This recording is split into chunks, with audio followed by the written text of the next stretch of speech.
বোমায় বিধ্বস্ত বাড়ির ধ্বংসস্তূপের উপরে বসে গাজার এই হতভাগ্য পিতা দেখাচ্ছিলেন তার আদরের ছোট্ট শিশু সন্তানের জামা।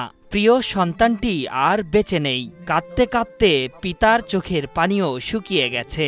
তিনি এখন ইসরায়েলের বোমার অপেক্ষা করছেন, যে বোমা হয়তো তাকে পৌঁছে দেবে তার মৃত সন্তানের কাছে। হয়তো পরকালে আবারও দুজনের দেখা হবে। দখলদার ইসরায়েল যেভাবে গাজায় ধ্বংসযজ্ঞ চালাচ্ছে, তাতে এই জনপদ পুরো মৃত্যুপুরী হতে আর মাত্র কয়েকদিনের অপেক্ষা। তাহলেই পূর্ণ হবে নেতানিয়াহু ট্রাম্পের খায়েশ।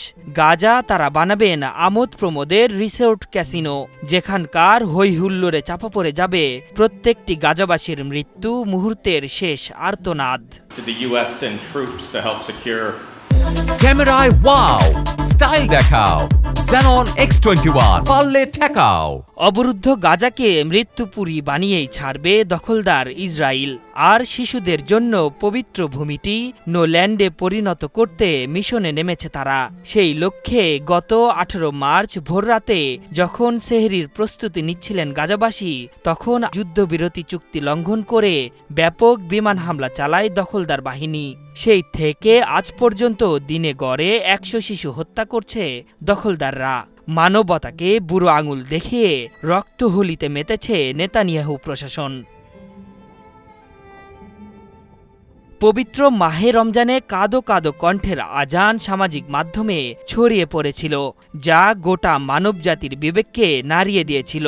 সেই আজানের ভিডিও শেয়ার করে দখলদার ইসরায়েলের প্রতি ক্ষোভ ও ফিলিস্তিনের প্রতি মানবতার বার্তা দিয়েছিলেন বিশ্ববাসী। তবু ইসরায়েলের কঠিন হৃদয়ের বরফ গলেনি।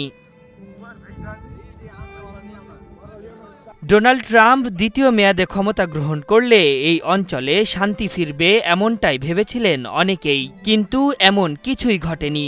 উল্টো তাদের উস্কানিতে আক্রমণের পরিমাণ আরও বাড়িয়েছে দখলদাররা। ফিলিস্তিনের গাজা, খান ইউনিস ও রাফায় হামলা চালাচ্ছে দখলদাররা। হামলা থেকে বাদ যাচ্ছে না এই অঞ্চলের আশ্রয়কেন্দ্র, হাসপাতাল, স্কুল, অস্থায়ী শরণার্থী ক্যাম্প, কোনো কিছুই। অবরুদ্ধ গাজার এমন কোনো স্থান নেই যেখানে হামলা চালায়নি তারা। শনিবার জাতিসংঘের ফিলিস্তিন ত্রাণ বিষয়ক সংস্থা UNRWA এর বরাতে এসব তথ্য জানিয়েছে আল জাজিরা।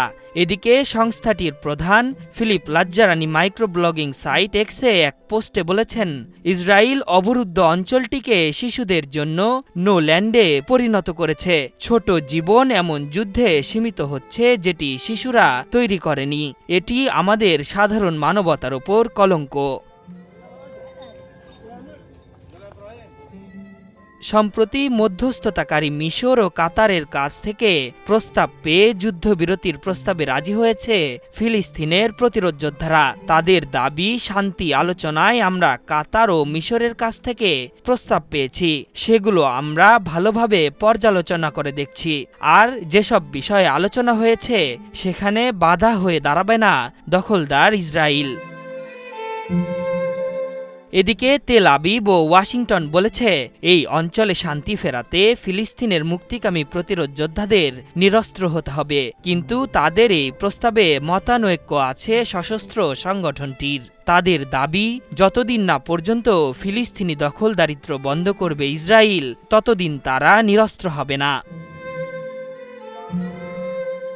গত 18 মার্চ যুদ্ধবিরতি চুক্তি ভঙ্গ করে ইসরায়েলের হামলায় এখন পর্যন্ত প্রায় 6 শতাধিক মানুষের মৃত্যু হয়েছে। এ নিয়ে সব মিলিয়ে 50,600 ফিলিস্তিনি নিহত হয়েছেন।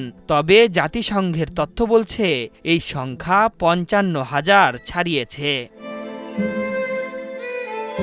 আশরাফুল ইসলাম, 71।